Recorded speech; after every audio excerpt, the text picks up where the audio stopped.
My name is Michael Anthony, and I'm an author, international speaker, and advocate for adult survivors of child abuse. Today, I want to talk to you about dating with trauma. So, recently, I did an AMA on Instagram, which I do every few weeks. And if you don't know what that is it's called Ask Me Anything, which means you can literally ask me anything, and I will give you my opinion, my thoughts. And someone who is in the community of dating coaches, relationships, and things of this nature asked me to talk about dating with trauma, dating as someone who is an adult survivor of child abuse. And I think that this is one of those very touchy and tricky subjects for people. And so I'm just going to give you my honest opinions as always. And I hope that with this, you'll have a better understanding of why I think this is an important narrative that needs to be talked about in dating. One of the worst things that I know about myself is that I have been in, I don't even say it like that. One of the things I've learned about myself is in the past that I have been in codependent relationships. And that is not intentional. It is because I didn't understand that codependency is something that's very indicative of a past trauma life. We seek as trauma survivors comfort, support, love, and systems. But also, one of the things that we probably don't realize, which was my case scenario in a couple of relationships, is that we often go towards the people who are like the people that we were around as we were coming up because we mimic our family systems. And so, if you are in an abusive household as a child, you may go towards abusive people in relationships. And that's not necessarily physically abusive. This could be mentally abusive, emotionally abusive.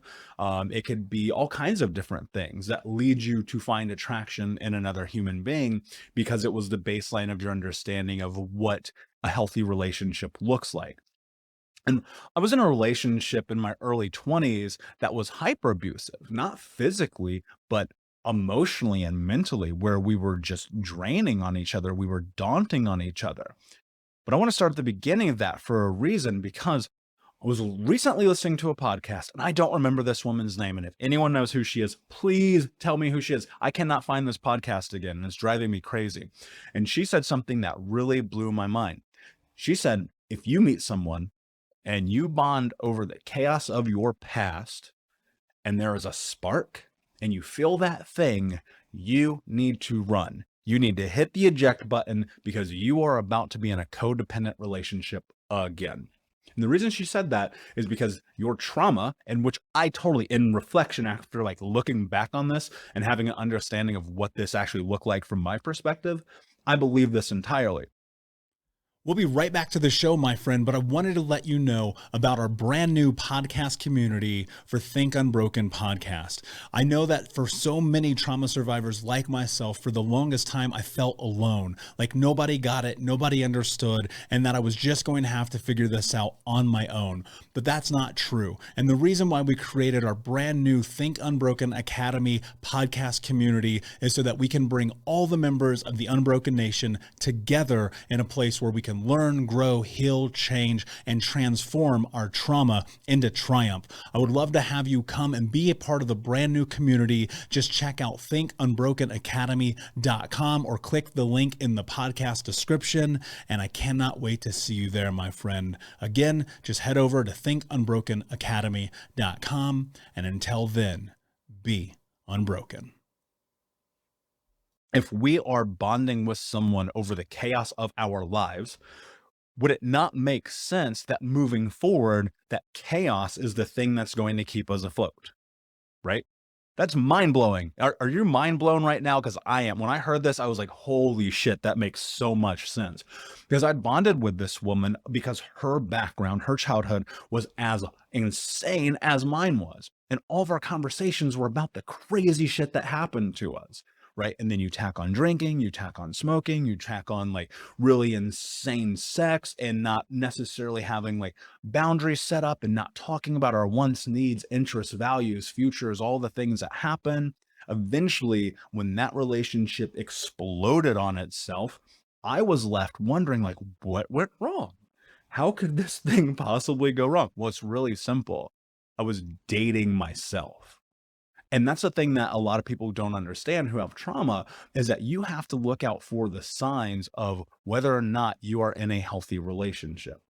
But I think before you can even go down that path, before you can even consider being in a relationship, let's say this, you have recently got out of a relationship and it was awful. It's the worst one ever, right? Look for things that you learned about yourself in that relationship. What kind of understanding have you come to gather about yourself, about who you are, about the things that you want, about the things that you need from another person, and the things that you are willing to give to someone else? Not every relationship is a failure. There's always a lesson to be learned. There's always something to be taken away from the experiences that we have. We have a better understanding of, I want to be talked to like this, I want to be touched like that, I want to have communication like this, and so on and so forth. You can gather those things, from relationships that did not succeed. Dan Savage, if you don't know who he is a sex columnist out in Washington. And he has a podcast called Savage Love, which is incredible. If you haven't listened to it, go listen to it. He's one of a few relationship podcasts that I listen to. And he always says every relationship that you have is going to fail until it doesn't. And I agree with that to an extent, because I think while every relationship may not be successful, I don't know that they necessarily fail, because we can put ourselves in a situation and an understanding to learn and take from them. Before you can get to that point, though, coming back to where I was a moment ago, you need to take time, and especially if you're recently out of a relationship, you need to take time to be alone, completely and utterly alone, miserably alone, bored alone, lonely alone, because it is only in the time that you have for self-reflection and being with yourself that you're really going to start to understand who it is that you are as a person. I jumped from relationship to relationship to relationship, and now heading at almost 4 years of being single, I have a better understanding of who I am than I ever have before. And more importantly, I think that not only do you get this understanding of yourself, but you learn to understand who it is as a person that you are. Because I didn't really understand or know who I was, because I was in these relationships again and again and again. And I always just felt kind of like, well, I guess I'm just in this relationship. I guess this is just who I am, not realizing that I didn't know what my wants, needs, and interests were. Also, being single gives you time to do the work. There is no better time to start going and working through the trauma, through the childhood, through your teen years, through the crazy shit that you've done, because we have all done some crazy shit, than when you're single. This is the time where you can grow independently. I think one of the really sad things that happens in relationships is people lose their identity. Hey, Unbroken Nation, we'll be right back to the show, but I wanted to let you know that you can grab a copy of my first book, Think Unbroken, Understanding and Overcoming Childhood Trauma, for free. If you go to book.thinkunbroken.com, you can download the PDF ebook version of the book and get everything that I know about the baseline of healing trauma for free, downloaded to your email right now. Just go to book.thinkunbroken.com to download your copy of Think Unbroken, Understanding and Overcoming Childhood Trauma for a PDF for your phone. Again, that is book.thinkunbroken.com. And if you come from a background with CPTSD and you have dissociation, and you may either have other mental health issues, and then you're in a relationship and then you're not, suddenly you're in this whirlwind of like, who am I? This is a perfect time to start getting into healthy habits. One of the things that happens in relationships, one person may start growing and the other person doesn't. Well, guess what? The only person that has to grow when you're single is you. Or in my case, me.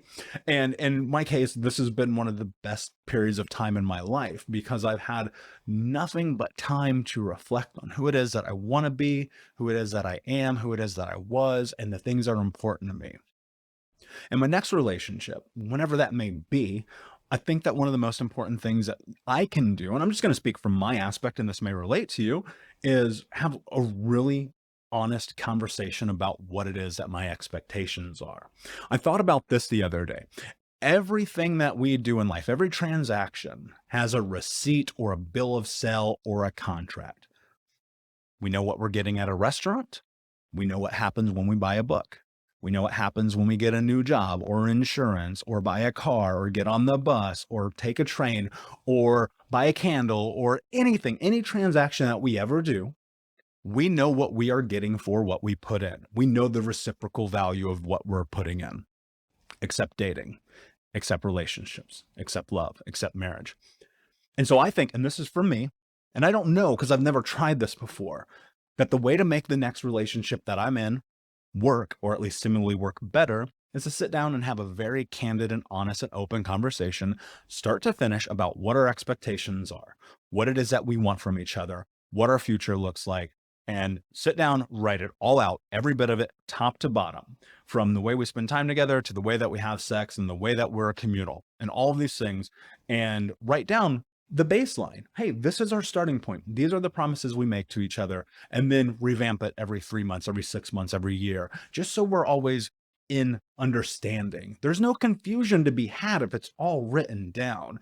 Also, I think this creates accountability. One of the major areas that I faulted in previous relationships, I had no accountability for who it was that I was, or in my relationship, and there's a lot of blame being passed and a lot of excuses being made. And ultimately, this period of being single has made me go, oh, I don't want this.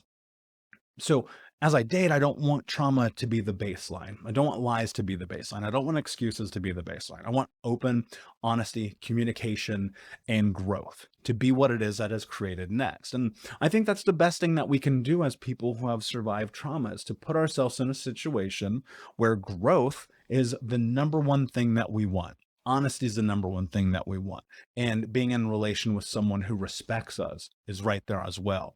And I think that's something that we have to talk about also. Like, the person that you're with, if historically based in my scenario, I know that the person that I've been with in the past has been a person that is my mirror. I want the polar opposite of that. And I think that what I have done is written down, okay, this is what it looks like for this person that I want to be with. This is, how they act, how they speak, how they think about the world. Do they read? Do they write? Are they athletic? Do they listen to music? Do they like operas and plays? Do they only watch reality television? Like, all the things, right? I wrote down a baseline of who it is as a person that I want to be with. And from that, I want to, get to a point where I can meet this person, cross-reference them versus this list. I know you're probably thinking this is insane, but hear me out. And get to a place where I go, okay, if I wrote 100 pieces down, maybe they match 65% of that. And that's a D- passing grade. And I think for me, that's a good enough number. And the reason I say this is because, as someone who is a self-proclaimed perfectionist, I've come to realize perfection's not real. Putting people on pedestals is not real. Beauty is not real. It's in the eye of the beholder, as they say, right? And I think ultimately the biggest thing is, I know that we are going to change. We're going to ebb and flow and grow and become different people in time. But if we can support each other in the process, like, that to me is invaluable. There's nothing more beautiful or better than that. But you also have to be willing. I'm referencing a lot of podcasts today. I was listening to Tom Bilyeu's podcast called Relationship Theory. He does it with his wife, or did it, I should say, with his wife, Lisa Bilyeu. One day they're having a conversation, and Tom goes, "You know how I knew I was ready to be in a relationship with you?" He goes, "Because I was willing to reciprocate my own expectations." And that hit me like a brick to the face, because what it made me realize was that until that moment and that light clicked, and this was probably about 8 or 9 months ago, I had never, ever, in any relationship I've ever been in, been willing to reciprocate my own expectations. Part of that is perfectionist, part of that is being a control freak, part of that lies in trauma and wanting to be in this place where I know everything that's going to happen. And I realized that's just not how life works. And again, I don't know that I would have had this revelation without being single. So there's so many caveats, and dating with trauma is not probably the easiest thing to do. But I think if you have a better understanding of who it is that you are, the expectations that you have of your partner and your relationship, and if you have intention while dating, I think this is a big mistake that people make. They don't know why they're dating. If you're dating to get laid, keep it real. If you're dating to find a relationship, be honest about that. If you're nonchalantly I'm just dating to date, you might want to take a step back and think about why. What is the purpose? What is the intent of doing this? Don't get lost in the shuffle of, I'm just doing it because I think it's what I'm supposed to do. Are you in a place mentally and emotionally that you can be dating or should be dating? Do you need to be single? Do you need to learn how to be alone and in love with yourself first? So many questions you have to ask yourself. Guys, this podcast has run super long. I know I try to keep it under 10 minutes. I could talk about this for hours. And I think I'm going to have my friend who's the dating coach who asked me this question come on the podcast on Think Unbroken so we can have this conversation a bit more in depth because there's so much more here and there's a lot to unpack. So I'm going to wrap it up there. But if you have questions, as usual, feel free to hit me up. My new book, Think Unbroken, my new book, Think Unbroken, Overcoming and Understanding Childhood Trauma, comes out on January 1st, 2020. It is available right now for pre-order at thinkunbroken.com/paperback. And there's over $1,000 in bonuses if you order before Christmas. I'm super excited. A ton of people have already pre-ordered it. I am so grateful for you all who have. Thank you so much. I'm excited for its release. It'll be on paperback and it will be on digital for Kindle and Amazon and things of that nature. So I look forward to releasing this. It's everything that I know about healing trauma and my journey. So guys, thank you so much for taking the time to listen. And until next time, my friend, be unbroken. I'll see ya. We'll be right back to the show, my friend, but I wanted to let you know about our brand new podcast community for Think Unbroken podcast. I know that for so many trauma survivors like myself, for the longest time, I felt alone, like nobody got it, nobody understood, and that I was just going to have to figure this out on my own. But that's not true. And the reason why we created our brand new Think Unbroken Academy podcast community is so that we can bring all the members of the Unbroken Nation together in a place where we can learn, grow, heal, change, and transform our trauma into triumph. I would love to have you come and be a part of the brand new community. Just check out thinkunbrokenacademy.com or click the link in the podcast description. And I cannot wait to see you there, my friend. Again, just head over to thinkunbrokenacademy.com. And until then, be unbroken. Thank you so much for listening to Think Unbroken. Please share this episode with someone who could use it and help us move forward in our mission of ending generational trauma in our lifetime. And if you would, please take 5 seconds to pop on iTunes or Spotify, hit that 5-star, leave a review, and you can also reach out to us on social at Michael Unbroken or at Think Unbroken. And of course, you can check out our YouTube channel at Think Unbroken. Thank you for being a part of Unbroken Nation, my friends, and until next time, be unbroken.